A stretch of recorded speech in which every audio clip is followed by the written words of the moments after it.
Bonjour et bienvenue à cet épisode du Whisky Brunch tout à fait spécial. Aujourd'hui, on fait un accord bière et whisky au Ciboire de Sherbrooke. Slam Java!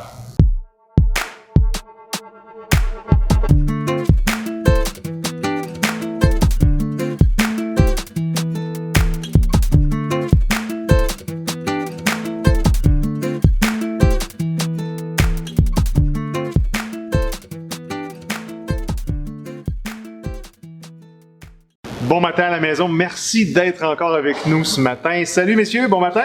Bon matin. On se retrouve au Ciboire Dépôt à Sherbrooke. Le Ciboire, qu'est-ce que c'est? C'est une microbrasserie qui a vu le jour en 2007, ici à l'ancienne station de train du Canadien national sur la rue Dépôt à Sherbrooke. Depuis, ils ont fait une autre succursale un peu plus haut sur Jacques-Cartier et une nouvelle aussi depuis quelques années, je vais dire 4-5 ans, à Montréal sur la rue Saint-Laurent. Chacun de ces établissements-là a un menu de nourriture un peu différent aussi, mais les bières se ressemblent relativement. La nourriture aussi, ils ont 2-3 classiques. Exactement, ils ont des classiques. Ici, en passant, si vous aimez le fish and chip, les propriétaires de cette microbrasserie-là ont même fait un voyage spécial en Angleterre pour apprendre la meilleure recette de fish and chip. Ça en est vraiment une très bonne. Donc, ce qu'on va faire aujourd'hui, on va essayer chacun à notre tour de faire un pairing, de faire une association bière avec un whisky particulier. Ils ont aussi une très belle sélection de whisky, comme vous voyez peut-être derrière moi, et c'est pour ça que nos amis ici du Ciboire ont si généreusement accueilli ce matin. On les remercie d'ailleurs. On les remercie d'ailleurs.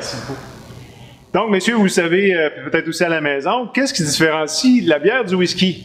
Ben, il n'y a pas grand-chose, parce qu'à la base... C'est le même produit. C'est le même produit. Donc, une bière comme un whisky, ça commence avec de l'eau, ça commence avec un grain. Tu l'as là? Et la levure. Évidemment, dans la bière, on ajoute souvent du houblon. Le houblon, il sert, à ne pas faire, entre guillemets, virer la bière pour pas qu'elle tourne, parce que là, on parle de fermentation. Oui, c'est ça, c'est de la fermentation et non de la distillation. Et non de la distillation. Alors qu'un whisky, on va prendre la même chose, on va prendre du grain. Ça peut être du rail, ça peut être de l'avoine, hein, une oatmeal stout, du blé, effectivement, ou évidemment de l'orge maltée. Alors, on fait le même grip. Notre grain favori. Notre grain favori. On fait le même mélange. On prend de l'eau, on met une céréale, on met de la levure. On laisse fermenter ça. Lorsqu'on fait du whisky, ben on le fait chauffer puis on le distille, on a un spirit. Quand on fait de la bière, on la fait fermenter, puis on a de la bière. En ajoutant du houblon, évidemment, là, selon certaines recettes. Oui, puis certains fruits, on va aller chercher des amalgames des fois différents à ce niveau-là aussi. Exact. Tout à fait. Il y a deux types généraux de bière. Il y a les lagers et il y a les ales.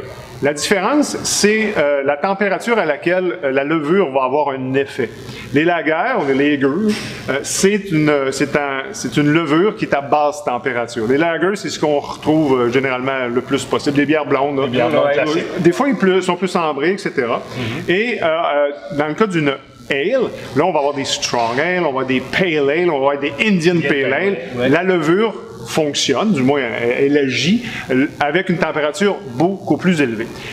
On va passer aussi quelques bières. Ici, on va vous présenter les produits du Ciboire qu'on a présentement ici aujourd'hui à Ciboire Dépôt. Puis après ça, on va commencer à essayer de faire du pairing. Donc, au Ciboire, évidemment, on brasse beaucoup de bières, on brasse des grosses affaires. Ils ont évidemment ce qu'on va appeler des bases classiques. Donc, ils ont une Quaker Stout, qui est vraiment excellente. Ils ont une IPA qu'on appelle l'Inspiration. Ils ont aussi. Batch, hein, right? Non, l'inspiration, c'est toujours pareil. Mais ils font souvent une IPA test. Okay. Et on est aujourd'hui à l'IPA test 128. Et j'ai bu toutes les 124 premières. Non, c'est pas vrai. Ils font souvent une New England IPA. Ils ont une triple d'automne. C'est une tripelle belge. Quand on parle d'une tripelle, en passant, là, c'est pas parce qu'elle est fermentée 3 fois. Ah, c'est pas comme le whisky. C'est pas comme le whisky.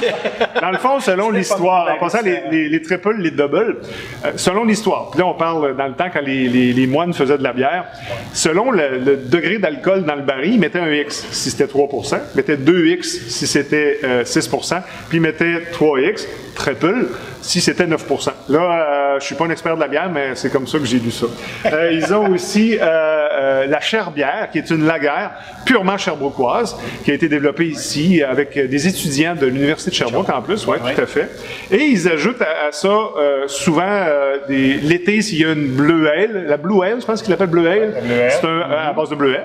T'as la Camerise. La Camerise aussi, qui font de temps à autre. Ils font une gauze. L'ingénieuse. L'ingénieuse. Ah, c'est l'ingénieuse qui vient de... Exactement. C'est l'ingénieuse qui a été faite par les étudiants exactement. de génie. Oui, mais il faut faire attention. C'est une Red Ale, c'est une Irish Red Ale. Tu as les étudiants de génie, mais tu as maintenant une école brassicole avec l'Université de Sherbrooke en collaboration avec le Ciboire. Ouais. Pour porter, Et selon les saisons, évidemment, ils vont faire différents brassins. Donc, en plus, ici, à la succursale dépôt, ils ont où ils fabriquent la bière. Et on peut aussi aller acheter de la bière là-bas, goûter, acheter des canettes et des cruchons. Donc, encore une fois, merci à l'équipe du Ciboire. On commence nos pairings tout de suite.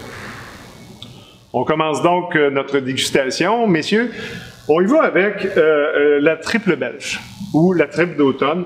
En passant, tous les étudiants de Sherbrooke qui viennent ici se souviennent d'une des premières bières que le brasseur a fait dans le sous-sol chez lui avant que ça ouvre. Alors, c'est vraiment de l'inspiration belge. C'est très maltais. Oui. C'est très floral, hein? Très floral, oui, oui. Ce côté herbacé aussi, c'est intéressant. Oui. Oui. L'amertume est très bonne aussi. Mais elle est quand même douce. Elle est très douce. Très douce. C'est un bel amertume, effectivement. On parle quand même de 7% d'alcool. Messieurs, selon vous, qu'est-ce qui irait bien avec une triple belge, notamment la triple d'automne du Ciboire? Martin? Moi, je vais y aller honnêtement. J'aime la complexité d'un Highland. Tu sais, vraiment le fruité, l'épicé, tout ça. Donc, j'aurais tendance à y aller avec des produits de cette région-là. Moi, j'irais avec un Dalmore 15 parce que il y a une coche de plus que le 12, il est très intéressant. C'est un produit qui est quand même rare à trouver, mais je l'apprécie vraiment. Effectivement. Puis très bien balancé, je pense, avec la belge. Et puis je pense qu'il est un peu plus rond que le 12. Plus corsé, ben pas plus corsé, mais tu as raison, plus rond, plus intéressant pour moi à ce niveau-là. Donc, moi, ça serait ma recommandation. Très bon choix. La bière belge. De ton côté, Eric? De mon côté, ben écoute, vous connaissez mes goûts pour le Highland. Ça ne changera pas. J'ai décidé d'y aller, moi, avec un Ardbeg à noix. Je trouve que c'est l'un des whisky d'Ardbeg qui est le plus complexe et je trouve que ça prend une complexité un peu pour se joindre à cette bière-là. C'est un bon choix, puis je pense que l'Anoa est un des plus sucrés, là, comme ça, mais je pense que le malt et le peat vont bien s'agencer avec ça. De ton côté, Alain? De mon côté, je m'en vais... Champ gauche. Vous savez, quand on a fait les 5 Sherry... pas Sherry Bomb, on m'avait dit que c'était pas des bombes. Sherry Cash. J'ai eu un gros coup de cœur pour le Glenfarclas 105. Où est-ce que je vais avec ça? C'est quand même une bière à 7% d'alcool. Ouais, effectivement. Je vais chercher un proof un peu plus élevé. Le Sherry va se rapprocher beaucoup du fruit que j'ai à l'intérieur de ces triples belges-là. Et je pense que ça va être quelque chose de super intéressant. Ouais, puis il offre une goutte aussi ici. Oui. Puis c'est un cash strength. Pour moi, ça c'est la meilleure balance, justement, de prendre un cash strength comme ça vers une gousse. Je trouve que ça donne quelque chose d'intriguant. Ça va être intéressant. Ça serait intéressant. Donc, évidemment, on ne se tapera pas un whisky chacun avec une bière. On va juste se concentrer à la bière. Mais c'est comme ça qu'on ferait probablement nos propositions. C'est là déjà, messieurs.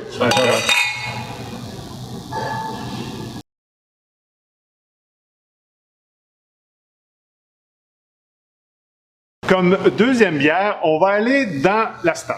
Oh mon Dieu, tout ça bien. Ah, c'est évidemment, c'est pas une Guinness, c'est vraiment une Quaker Stout. C'est une stout à l'avoine ou une oatmeal stout. C'est un bon déjeuner. C'est un très bon déjeuner. Il y a différents types de stout, évidemment, selon le malt qui a été servi. Puis là, lui, bien évidemment, il a été brûlé ou il a été bronzé, on va dire comme ça, pour donner la couleur. Les gens s'imaginent souvent qu'une stout, c'est lourd. Honnêtement, si je me trompe pas, c'est la plus légère dans celle qu'on teste aujourd'hui. C'est côté crémeux. C'est côté crémeux, c'est ça. Des fois, ils en font une à l'azote aussi ici, qui est vraiment très agréable. C'est pas l'impérial, oui, hein? Oui, mais c'est pas l'impérial. Donc, ils font une impériale stout, puis c'est ça. Slanja, messieurs? Slanja. Donc, l'orge, elle est maltée, évidemment. Elle est torréfiée, on va dire comme ça. On a un bon goût de chocolat, de café à la fin. Bien, je pense que le fait de torréfier l'orge, c'est ce qui nous rappelle le goût de café parce qu'on torréfie le grain de café. C'est le même principe. Mais elle est très douce. Elle est très douce. Elle est vraiment excellente. On parle d'une bière à 5% d'alcool. Fait qu'on descend un petit peu au niveau de la BV. Eric, qu'est-ce que tu nous suggérerais avec une stout comme ça? Personnellement, je trouve que la bière, justement, vu qu'elle est douce, je vais peut-être y aller avec un whisky, un scotch qui est beaucoup plus corsé au départ. J'irai avec un Labalauer Abuna. Hey, qu'est-ce que tu fais avec mon Abuna? Je commencerai par le whisky, puis je finirai avec la bière pour arrondir le tout. Justement pour faire descendre un peu l'alcool qu'on va retrouver dans la Buna, mais le côté chocolaté qu'on va retrouver, le côté caramel qu'on retrouve aussi dans la bière, pour moi, ça fait la job. La batch qu'on a, c'est la 69 ici. C'est la tienne, c'est la 61,2% d'alcool. Merci Eric. De ton côté, Martin. Vous me connaissez, je suis champ gauche. Encore. Puis vous connaissez ma passion pour les bourbons. D'après moi, je m'y attendais, oui. J'irai avec un bourbon, honnêtement, avec une stout. Je vais y aller avec le Basil & Hayden. Qui est un bourbon relativement abordable. Puis malheureusement, je voulais le mettre dans, si vous avez écouté nos capsules, des fameux à 50 $, moins de 50.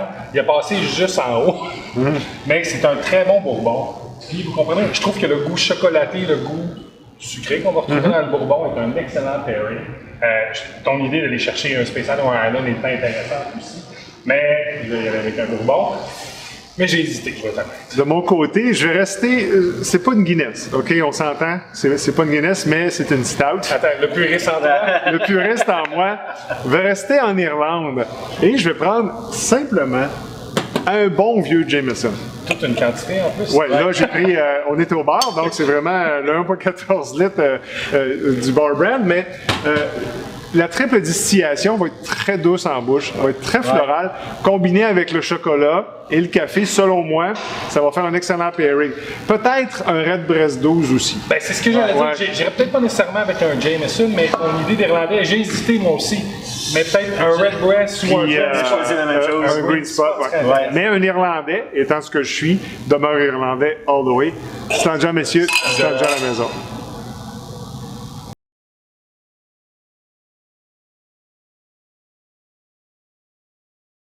On passe maintenant à notre troisième et dernière bière. On va se calmer, les gars. On va en prendre juste 3 ce matin. OK. On termine avec une IPA. Donc, on voit les belles pintes qu'ils ont ici. C'est des pintes vraiment d'IPA au ciboire. On parle de l'ingénieuse. Donc, c'est une vraie IPA standard, très, très houblonnée. 6,5% d'alcool. Très difficile d'agencer des IPA. Mais le petit côté citron, je vais l'appeler comme ça, parce que c'est pas nécessairement agrumes citron, mais je vais l'appeler citron. Oui, effectivement, il va être un challenge. Mais en même temps, j'ai une couple d'idées où je m'en vais. Et à cause du houblon, qui est pas du houblon, mais du houblon qui est très présent. Vous savez pourquoi ça s'appelle une India Pale Ale? C'est lorsqu'ils envoyaient la bière en Inde, pour qu'elle se conserve longtemps, ils ajoutaient beaucoup de houblon. Donc, ça faisait quelque chose d'assez houblonné. Mais en même temps, on n'a pas une amertume. Dépendant des IPA, je veux dire ça, on a une amertume qui peut varier énormément aussi, dépendamment de la quantité de houblon qu'on va utiliser. Donc ici, évidemment, elle est faite à Sherbrooke, mais avec des maltes de Beauce. 100% québécois. Stand-já, messieurs, on goûte à ça, puis après ça, on se fait un petit whisky. Ça, mon type de bière. C'est ça que j'allais dire. Pour un amateur d'IPA, ça, elle est vraiment bonne. C'est vraiment un classique. Ils font aussi beaucoup de tests. On est rendu à 128, ce qu'on disait tout à l'heure. Ils ont une NE-IPA, ils font une Presta, ils font une IPA sans alcool. La discipline. Excellente bière. Si vous faites une randonnée de vélo à Sherbrooke et quelques côtes, et vous arrêtez dans un ciboire, vous prenez une discipline vraiment excellente. Sans alcool. Sans alcool. Ben oui, non, puis tu as le boost de la fameuse bière. Donc, pour une IPA, moi, je vais y aller avec, évidemment, ce qui est cher à mon cœur. Je vais aller sur les îles, mais je n'irai pas dans là. Je vais aller à Skye, bien sûr. Fait que je vais prendre un Storm. Le Storm, évidemment, avec Maritime. Il va aller chercher un peu l'amertume de cette bière-là. Le côté salin. Le côté salin. Je pense que ça ferait un super bon pairing, Talisker Storm. Idéalement, un Dark Storm. Je pense que ça serait encore plus meilleur. Mais évidemment, Travel Retail, c'est pas disponible. Martin, de ton côté? Ben écoute, je te suis, je vais dans le côté des îles, mais Et je vais butiner du côté Eric. Je m'en vais du côté Ayla. Je pense que j'en ai parlé plusieurs fois, le Wee Beastie d'Arbeg. Oui, tout à fait. C'est jeune, c'est quand même floral pour eux, mais c'est excellent. Puis pour moi, ça se perd très bien avec une IPA. Puis là, je veux dire, on peut même aller dans les Lagavulin, les Lacroix. Oui. Pour moi, ça va venir chercher le goût. Mais en même temps, mon petit côté intéressant, le Arbeg, le reste, là, un goût. Tout à fait. Ton côté, Eric? Ben moi, j'ai décidé d'être dans le champ gauche. Bon. Je vais rejoindre Martin.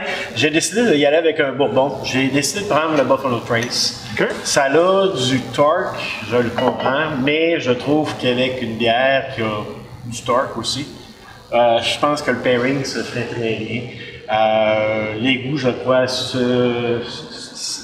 Ça se dit-tu, messieurs, je commence à avoir une influence Bourbon sur vous. On va faire une autre capsule Bourbon, 50 à 100, ça ne sera pas très long. Au risque de me répéter, une IPA, c'est assez difficile à pairer parce que c'est quelque chose, les gens trouvent ça souvent pas fort, mais c'est très houblonné, c'est très amer aussi. Une West Coast IPA va être quelque chose, une New England IPA va être autre chose. L'inspiration, celle du Ciboire est vraiment excellente. Je pense qu'on a fait de très bons choix, messieurs. Slanja.